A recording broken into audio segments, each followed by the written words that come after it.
Today I'm going to show you how to export video in Premiere Pro.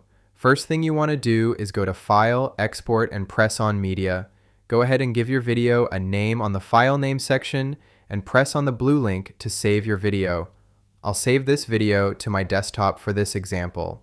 Now on the Preset option, choose the Match Source, Adaptive High Bitrate option so that your video file can be exported to its highest quality.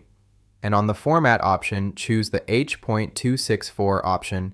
This makes sure your video is saved in MP4 video format.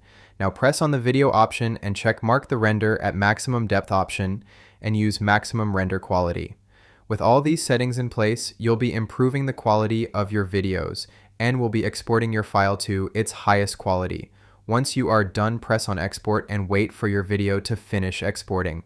And that's it, guys. That's how to export video in Premiere Pro. If this video helped you out, give it a like and subscribe. See you guys on the next one.